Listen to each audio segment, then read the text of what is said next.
Welcome everyone to How You Holdin' Up, where I, Jane. And I, Dagny. Oh, we're going. Yeah, let's do it. You started. Okay. I thought it was funny. No, it was funny. I'm Dagny. And we're going to explore the wonderful world of media and how it's held up. But before we start that, Dagny, I just want to ask, how you holding up? You know, I'm holding up great.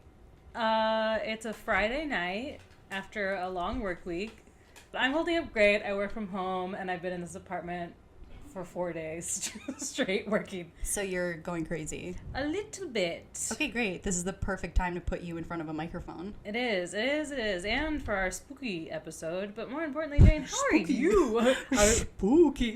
Spooky episode. But first, Jane, how are you holding up? I'm holding up pretty good. It's been a stressful week, but otherwise it's been fine. I did want to mention this on the podcast because I knew you're going to get a little upset with me. The only thing that's been kind of hard for me this week is I've gotten this pimple right here. Shut the fuck up. Oh my god. It really hurts. Don't talk to me about pimples. We talked about medical stuff last week too, but I've had my way with dermatologists. I have if anybody lives in the valley and needs a dermatologist, I have a perfect recommendation for you. Email us at an email we'll make up at some point. We can't help you right now. But keep this in mind. But we will DM eventually. me on Instagram. I'll get it for you. But boy, oh boy, have I gone through an acne journey. So your one pimple, it hurts. Get the fuck out of my. Do you see it? Barely. What do I do? Like, not really at all. Actually. I knew. I mean, it really hasn't been bad, but I'm I not just trying knew. To validate your feelings. No, it's fine. I just knew if I mentioned it, it would be really funny because you'd be like, how about you go kill yourself? I'll kill you with a gun. I'll kill you with a gun. Which is from another great podcast. But I forgot. What's the name of that podcast? I don't know. Caleb Heron's podcast. Caleb Heron's podcast, which is hilarious. Check it out, as I'm sure most of you are. But we're right on par with his. Yeah, we're same amount of views. Same amount of views, same amount of people listening. Yeah. But I'm holding up good. Work's been, kind of switching over. We've been getting new bosses, so the anxiety level has been up a little bit. It's been a little more stressful. Yeah. But I work at I don't know if I mentioned this in the last one, but I work at a post-sound facility, so just new owners, so it's just been a little bit more stressful, but otherwise it's been fine. I'm holding up pretty good. I feel like I have a lot of creative things to do, like this. That's with exciting. You. I finally sent out the draft for my poetry book, so Jeez. I know, I'm so excited. So I'm holding up, but we really wanted to do this episode today because it's spooky season, and we're gonna get this out to you guys before Halloween, and we're gonna talk about. I mean, do you wanna talk about the title? Yeah. Okay. So the whole idea behind this podcast, originally Jane's concept was structured on movies, and then I was in this book club, and we were reading this like really interesting book called Come Closer that was about being possessed by demons, and it was really fun. But during the book club we were talking about scary stories to tell in the dark. Wait, I'm saying the title right. Sometimes I'm like, scary stories to tell in the dark. It's scary stories to tell in the dark. Scary stories to tell in the dark. The first volume is what we're going to talk about. But in the book club, we were like thinking back on the stories from that, and we're like, were those actually like scary? Because they kind of fucked me up as a kid. It really freaked me out. / were they for kids? They were for kids, and it's for kids. Yeah, one of the I'll end on the creepier. The most famous one. We can end on that one. But are you trying to get ASMR of my cat licking his butthole? Yeah. Stop. Sick. That's what the people want. That's what the people want. The last one is specifically targeted for kids. Actually, it's targeted for very young children.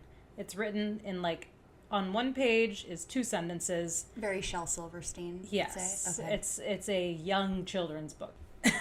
So if you haven't read it, it's just a couple of books that kind of came out in the 90s. I think they might be older than that. maybe the You're late, the one, yeah. I think it's, look up the year, but Hey, Googs. yeah, just Googs it.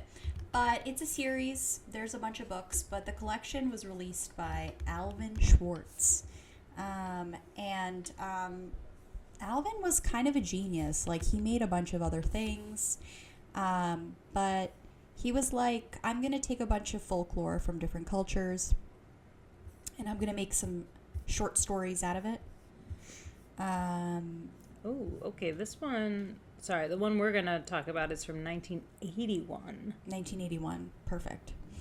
And it's the original books are a 3-volume set, so it's like the first, second, and third continuation. It's all about haunting folklore. But this was a really kind of cool, innovative thing because someone kind of broke down the psychology of these books and said, like, it's one thing when you're watching a movie or when you're scared in real life and you're closing your eyes. It's another thing when you're reading a scary story, you want to turn the page because, like, human curiosity kind of wins over. Mm-hmm. And that's a good point. There's this feeling of, like, it's not fight or flight, it's like a thrill. And that's kind of hard. I would say if you're an avid book reader, then you know the thrill of, like, reading a really good book. But if you're not, you know, some of the things that we kind of look for that we don't get from books is that, like, chilling need that we might get from, like, a mystery show, or we might get from, I don't know, going to Halloween Horror Nights and getting a scare. Yeah. And these books are from the 80s, and they are still, like, we read through some of the stories, and some of them are... There's some silly ones, but... There's some silly, but some of them are fucking terrifying. I'm like, creepy. Okay, slay. And... slay. And made even creepier by the illustrations. That's the other thing. Yeah, thanks for bringing that up. So yeah. They're all originally illustrated by Stephen Gamel or Gamel. I'm not sure if I'm pronouncing it right, but Stephen has done a lot of other artwork for a lot of other children's books, but this is kind of what he's most known for. And a lot of the artwork is like pen and ink. Mm-hmm. It has that splotchiness, and it's super dirty and like smudged and like grungy looking, and it's terrifying. It's fucking spooky. It's so fucking spooky, and there's no color in it. It's all black and white, and it's still so scary. Like, yeah. He has a style that is so... It really is like kind of a match made in heaven between these two. Just eerie. Yeah. Yeah, I'm making this kind of... They jive. Come together. But we were going to just dive into some of the stories, talk about if these books are worth reading, if they're something that we think the generations now would benefit from, kids now would benefit from, and also, like, you know, did it hold up? And the last thing I want to mention before I hand it over to you, Dagny, is that I think it's pretty great that Alvin Schwartz was, when the book first came out, it got banned in Seattle by a bunch of parents and teachers from the library. Ooh, lame. Because it was terrifying. There was a lot of satanic stuff in it. One of the stories that really terrified the parents was a husband grounding up his wife into sausages to feed a crowd, which is pretty fucking terrifying for dark. A kid to read. Yeah, it's and a lot of these are pretty dark. No, I can understand the parents. There is a part of me that I was like, this was on my bookshelf in my, like, classroom growing up. This was not like I had to seek it out. It was easily accessible. I loved it. I remember enjoying these books. I had a copy of my own at home. It did scare me, but yeah, they were easy to get your hands on. And the thing that I love about him is that he, you know, his kind of, one of his quotes was just like, the fact that the books are getting banned, the fact that he's one of the most banned authors, and he, like, had this thrill of writing is, like, that's his biggest pride, that people are seeing it and reacting to it so strongly. Yeah. And this is, like, his daughter talked about this. So I think that's pretty badass, and it is pretty cool. But anyways, I'd love to dive in, and we all read just a certain amount of stories. I think you read all of them, Dagny, but I read a few, and most of we talked about it. But I picked some of my faves, which I can do them quickly because I realized I maybe did too many because I really enjoy these. Yeah, pick your faves. The haunted house I picked because it has the most fucking horrifying illustration that goes with it. Let me see. Oh, you ready? Jump Yeah. scare. Oh, that's a great one. Yeah. Her face. I wrote down the description that they give of this, and the illustration does the description justice, if not more so. It says, the haunt came right... Sorry. Jane knows something about me, and it's... I can't read from a screen. Let's do it. But that's what the listeners look forward to. That's what I read it monotone. Let me get some emotion behind my voice. The haunt came right across the room, straight to him, and took hold of his coat. It was a young woman about 20 years old. Her hair was torn and tangled, and the flesh was dropping off her face so he could see the bones and part of her teeth. She had no eyeballs, but there was a sort of blue light way back in her sockets. And she had no nose on her face. And that's what this picture looks like. And it's... So anyway, that's the first story I read. The haunt in this haunted house. The story is basically this preacher in modern day has an Airbnb, and his guests can't... don't make it through one night because they get so scared of the haunt in the basement. Oh, the basement is such a good choice. Yeah. And this preacher's determined to, get rid of the haunt from his house. And so he takes his Bible, and he, sets a fire, and just sits and he waits. And then what I just read you is when, after a couple little, teasing moments, she does come all the way up to him upstairs. And the story is... I'm trying to remember exactly how it works out, but she's like, I'll be set free from this house if you find my murderer, and you'll be able to figure out who the murderer is by taking a bit of my pinky and putting it in the donation bowl, and then you'll know when you pass the bowl around who my murderer is. Oh my god. And the guy who was of course an ex-boyfriend, who'd have guessed, his hand sticks to the bowl, or no, it sticks to him and he can't get it off or something, the little tip of her pinky. And the best part of the story, she was rich, so it was this fucking gold digger boyfriend that was trying to get her money. My god. And part of the deal was if he frees her, she will tell him where the money is, tell the preacher where the money is. That's crazy. And the great thing is when he finds the next paragraph after he's the finger stuck to him, it says, and the boyfriend was hanged. So quick. They were just yeah, you did it. No evidence other than this dead woman's pinky. What evidence do you need for a shitty man? That's always the boyfriend. But anyway, the preacher got the money because she was thank you, slay. So that one was good. Do you want to do you do a story, I do a story? Yeah, go for it. Do yours. What? I just have this picture still up and she's looking at me. It's so creepy. There's really... If you guys are listening to this and you want to check these out, you can just look up the illustrations. Oh yeah, this is all just in a PDF online. If you want to reread these, you don't gotta. Yeah. But also support local bookstores. Go buy one if you want a copy. Exactly. To feel nostalgic.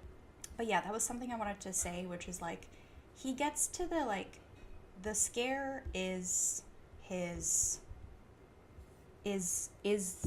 most important part. He's we're going to talk about the scare, we're going to talk about the crazy moment, and then the end of the story doesn't really matter as much. And also I think he knows his audience. He knows that this kid's reading it, so they're going to be okay, so what do they do to him? Did he get what he, He was hanged. They're great, next story. These are incredibly short, by the way, for how exciting they are, I guess. The interactive ones are so silly. We can read one at the end, maybe one of the interactive ones. Yes, so that's what I was going to kind of jump into. So one of the stories that I read was Big Toe, which, if you have a foot fetish... This story is for you. Oh, what a story. And it's just basically it's such a simple story, but it's in the part of the book is kind of divided into different sections. There's jump scare section, which I don't remember, but I love that that's a thing. I didn't remember it was in sections either.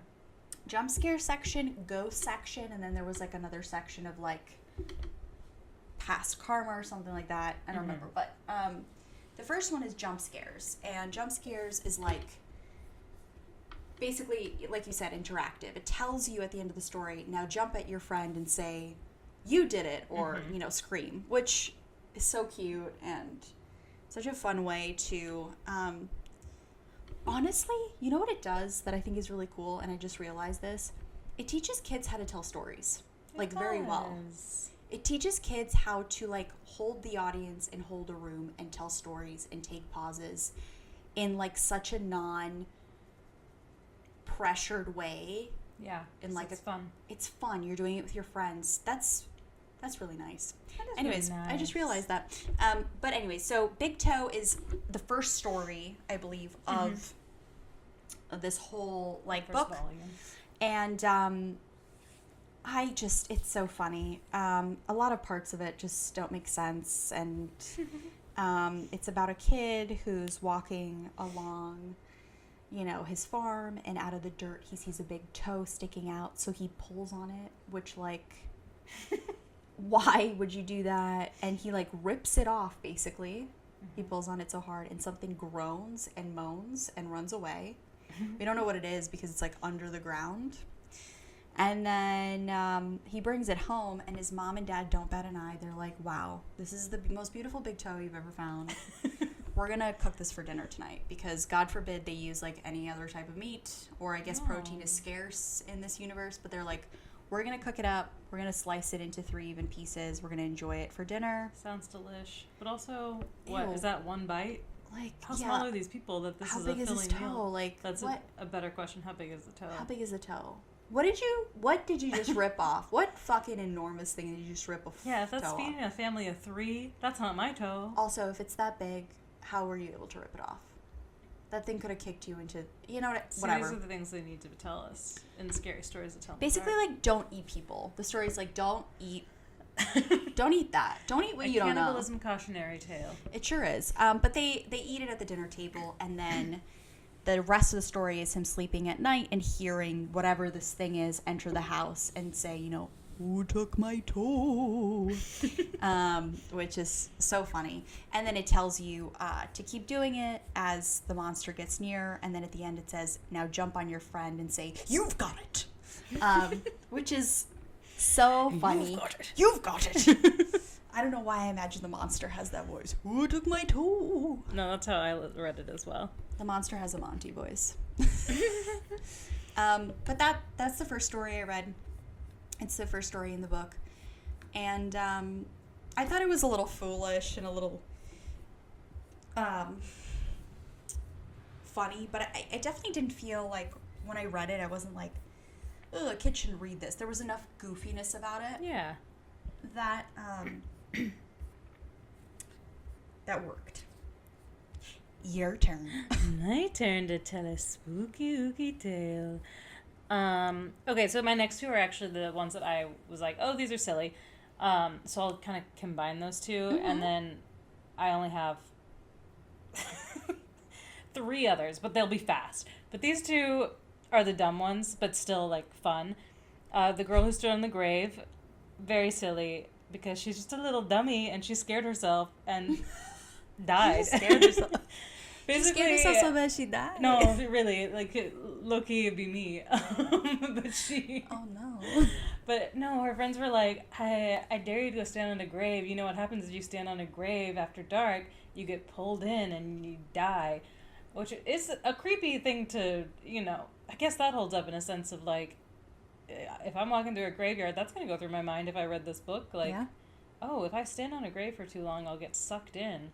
That's scary. Well, but I don't know if you knew this, but it's based off of, at least in Judaism, you are not supposed to walk on anyone's grave. It's, really bad. Yeah. It's, really disrespectful. So I'm wondering if because this is based off of folklore, I'm wondering if that's, Might be. I know, weaved in there. But anyways, go ahead, sorry.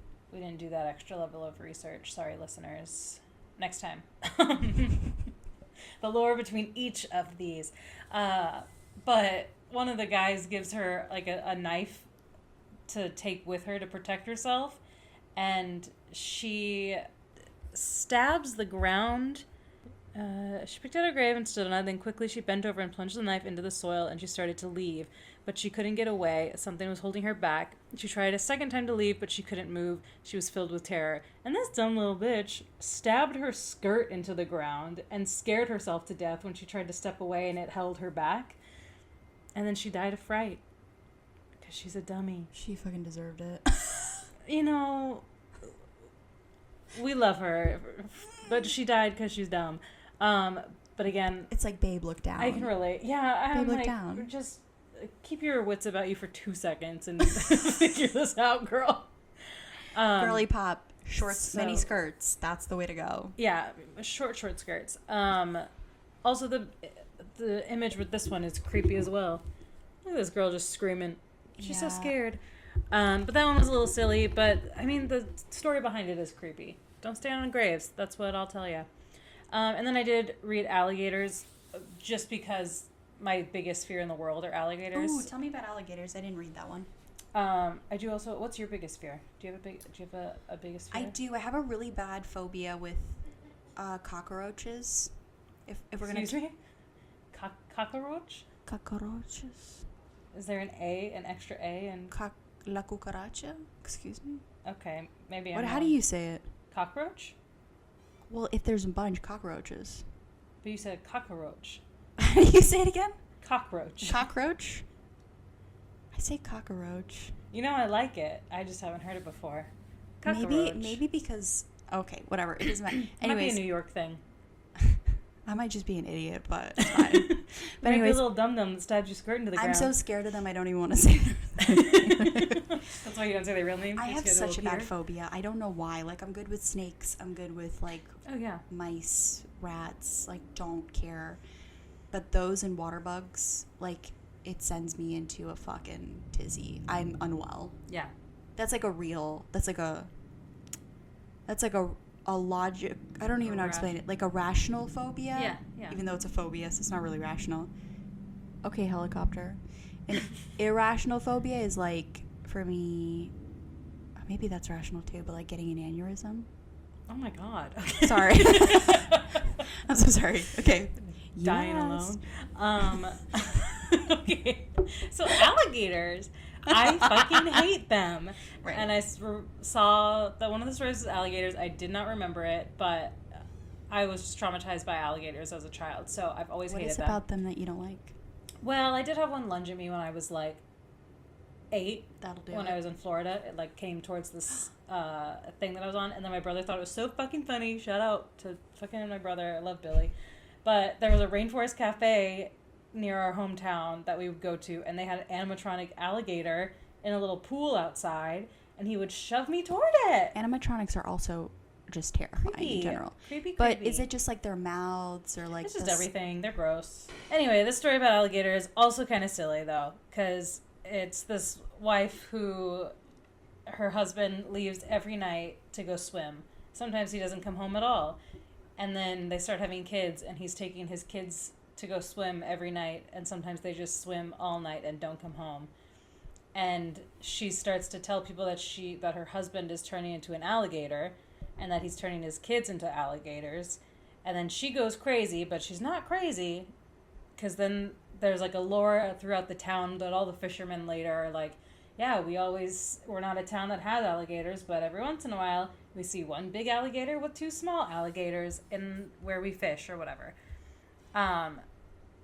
So it's a little silly, but also if I was her and my husband was turning into an alligator, I would also lose my shit and need to be like locked up. I would fight him. I would dead ass fight him. It would freak me out too much. I'd barrel roll with him in the pond. Sounds hot. Maybe you'd also turn into an alligator. Or is it an alligator roll? I'd fucking alligator roll his shit. Yeah. Sounds like Maybe. a delicious sushi. Sorry. Okay, do your next story. Tell me something spooky. Yeah, sure. The story that really spoke to me that was like actually pretty fucking terrifying to me. Mm-hmm. And I'll talk about it after, but what's curious to me about it is that like afterwards, the story I'm going to talk about is The Thing. The illustration for it is also fucking terrifying. Yeah, he's creepy. I don't like him. He's got these like sunken eyes, teeth coming out of his mouth, barely any hair. Teeth coming out of his mouth? Interesting place for teeth to come out of. You son of a bitch.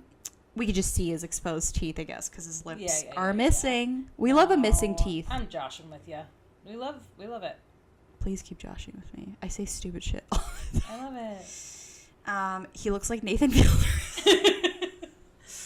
The Thing, played by Nathan Fielder. The Thing, played by Nathan Fielder.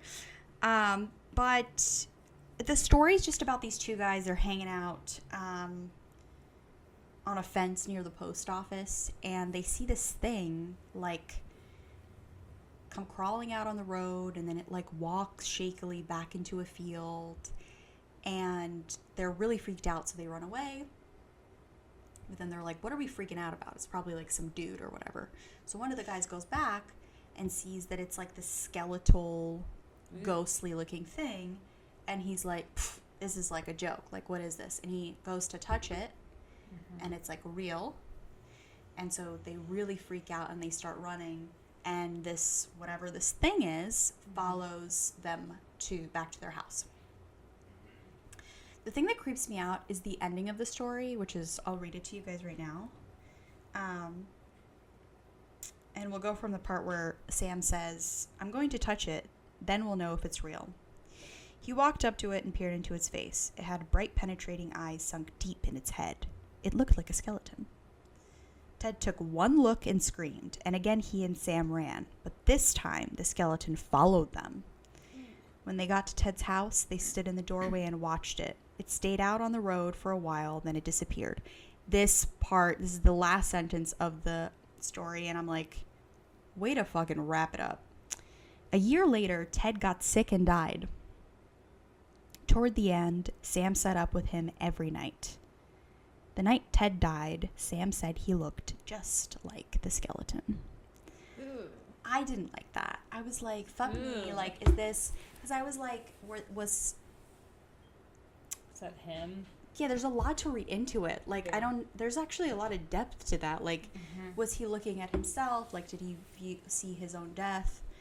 Love that these men are taking care of each other into whatever time, because that's just History super sweet. will say they were roommates. History will say they were roommates. They were lovers. I will confirm that now. And it made me think, like, did Mike Flanagan use the story for inspiration? Because a lot of these, as I was reading, I was like, this feels like the last one with the green ribbon. Also, I'm like, I know the Broken Neck Lady's its own thing, but I feel like it all kind of comes from a similar place. Yeah, because that Broken Neck Lady thing. Yeah. So sorry about if we're spoiling this for The Haunting of Hill House. You've had time. Yeah, you had fucking time. You've had time with all of these, by the way, guys. All of these. All of these. I'm not gonna apologize for spoilers. But that connection, I was like, yeah. So, and it would be cool to know if he did. You know, it's just, I definitely know this has inspired different people. For sure. But it would be cool to know what specifics. But what a way to end the story. And it's so quick and swift, but it's like, I feel like as a kid that has an impact on me now. Like, I feel like as a kid that would really terrify me, because it's like, I guess it's essentially talking about your mortality. Yeah, just some existential dread sprinkled into your childhood. Literally. So that really resounded with me. And I think that's a story that, like,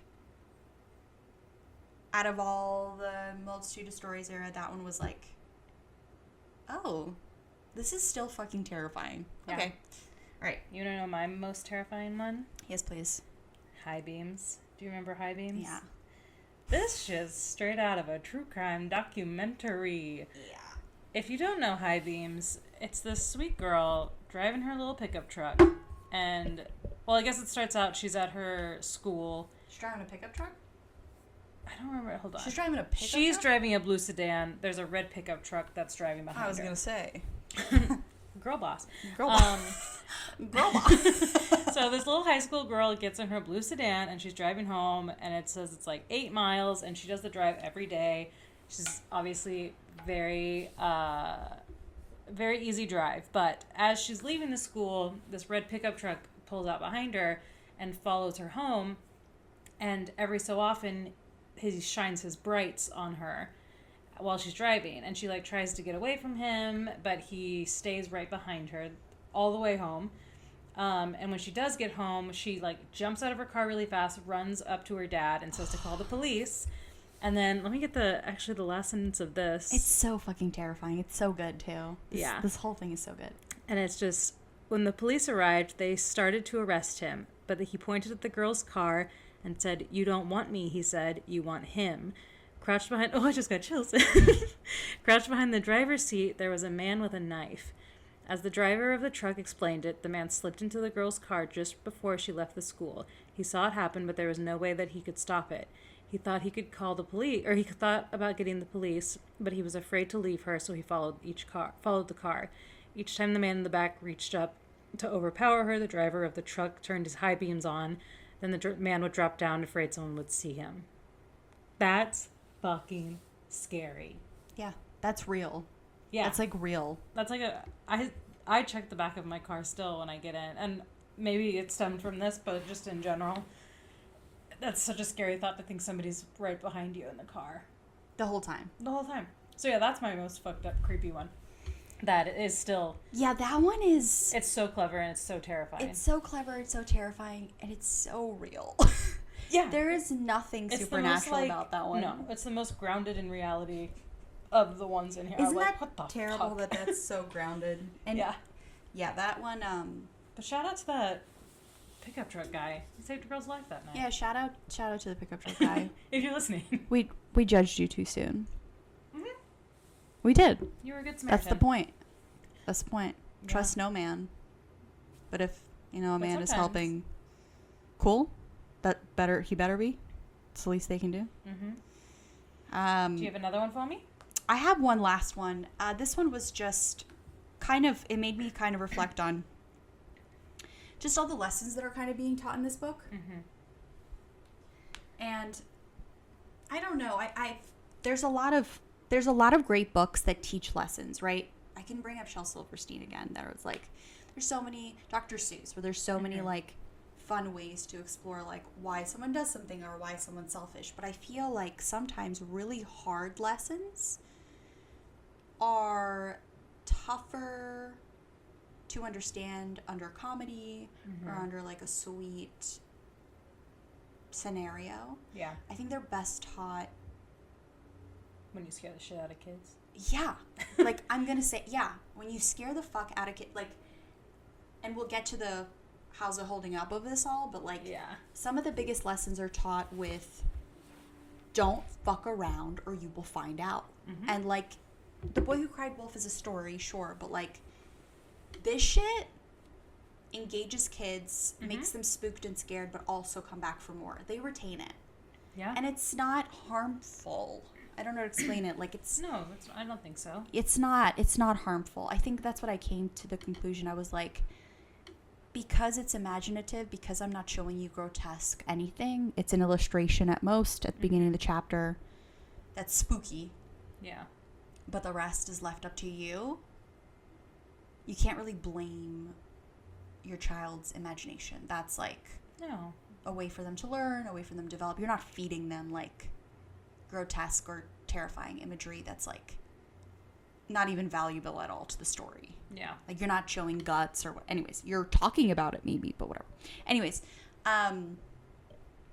The White Wolf was very, very much about that. This guy, he's down on his luck. He doesn't have a lot of money, so he signs up for this thing to hunt wolves for a bunch of farmers, because if he hunts the wolves, he gets paid really, really nicely. So he's like, hell yeah, I'm going to do this. So he goes and does it for like a year, and he like severely depletes the population of wolves, like almost to nothing. And everyone's really happy, and he gets paid really well, and he's like, yeah, I'm never going to do this again.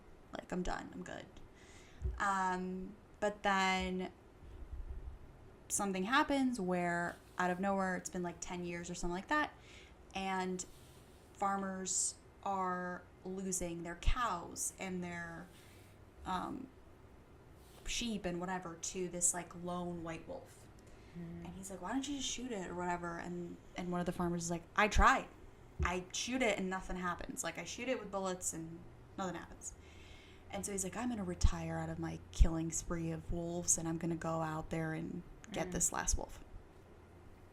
And so he ties like a sheep to a tree, and then he's on the opposite side of the tree, and he waits for the wolf. And we don't see him and the wolf's interaction, but what we do know is at the end of the story is that townsfolk come, they see that the sheep is alive and well, still tied up to the tree, untouched, and his throat is ripped open. He's dead. Nice. Yeah. And the wolf disappears. Never bothers. That white wolf never comes back again.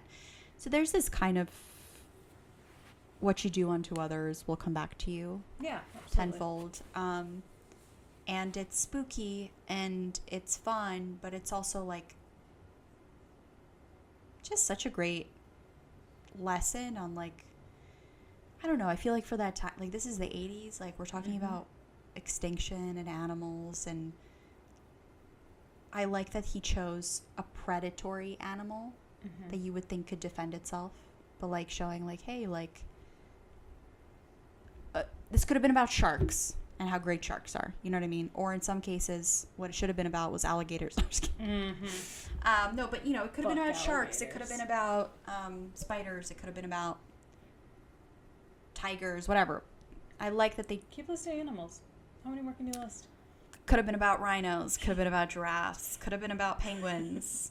It could have been. Well, what I was gonna say is it could have been about non-prey. Like it could have been about a prey animal, and it wasn't.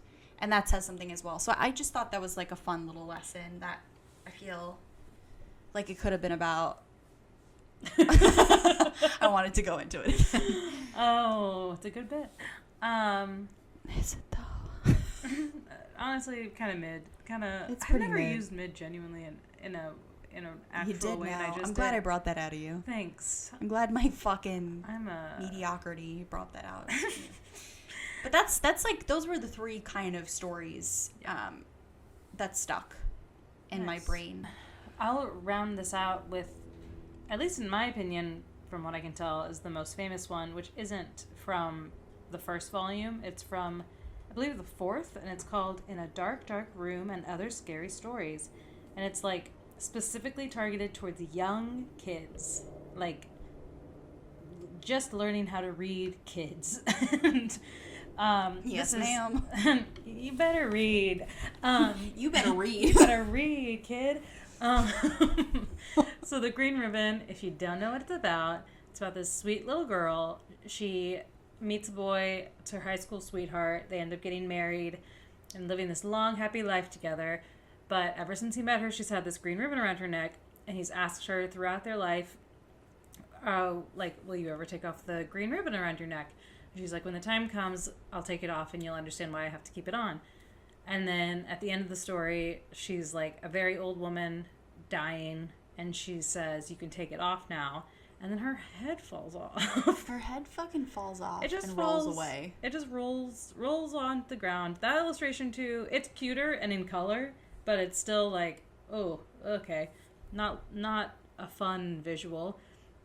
But I did the one I did extra research on because I was curious. One of the broken neck lady in Haunting of Hill House, I'm like, it seems like, something, necks are just creepy. The fact that they can break like so not easily, but you gotta have it put together if your head comes off. Necks hold a lot of weight. They hold about 8 to 9 pounds. It's crazy. And hers was just barely, not even hanging on. How did she walk around like that? How did she get fucked like that? You know what I'm saying? Yeah, how did not? I guess kids don't care. my note of the OG Choker Queen, slay. But this one I do remember the most of all of them, because even though I don't think it's the most fucked up, I think it's just like a very visceral, like, just the visual of it is so easy to remember, and it's so kind of traumatizing and just intense that you're like, oh shit. But it's based off of the adventure of the German student What? And it's like a French tale of unknown origin. And it says, the story is set during the French Revolution and follows a young German man named Gottfried Wolfgang. On his way to his apartment in Paris, France, on a stormy night, Wolfgang encounters a woman who claims to be without friends, family, or a home. She is described to be wearing a broad black band around her neck clasped by diamonds. Wolfgang takes her back to his lodgings where they declare their devotion for one another. The next morning, after temporarily leaving the woman alone, Wolfgang returns to find her as a corpse in his bed. The police are summoned, and one of the officers recognizes the woman as having been executed on a guillotine the day before. The officer undoes the collar around the corpse, causing her head to roll onto the floor. At the end of the story, the incident is revealed to have been recounted by the old gentleman with the haunted head, and is so Sleepy Hollow? Yeah, no, and is said to have been relayed to Wolfgang, who now resides in a madhouse in Paris. So he went crazy after seeing this woman that I assume you hooked up with. Sorry. But yeah, I did. That was my one little bit of research, that the Green Ribbon was apparently inspired by that French story. Yeah, I'm curious to know what else, like, all the other stories are inspired by. I'm glad you looked into that. But yeah, what a chic way too, right? That's such a French way to die. Just like rip off her diamond collar and her fucking head rolls away. Yeah. Adieu. Adieu. Adieu, Melsa. Her head fucking rolls away. Good shit. Oh, I love it. I love it. Yeah, but those are the standouts. And I guess the question is, like, how does it hold up? You know, we read it as adults. How does this book hold up for us? I think it absolutely holds up. I think so too. I think some of the stories are a little goofy and stuff, but there's still so many in there that are terrifying.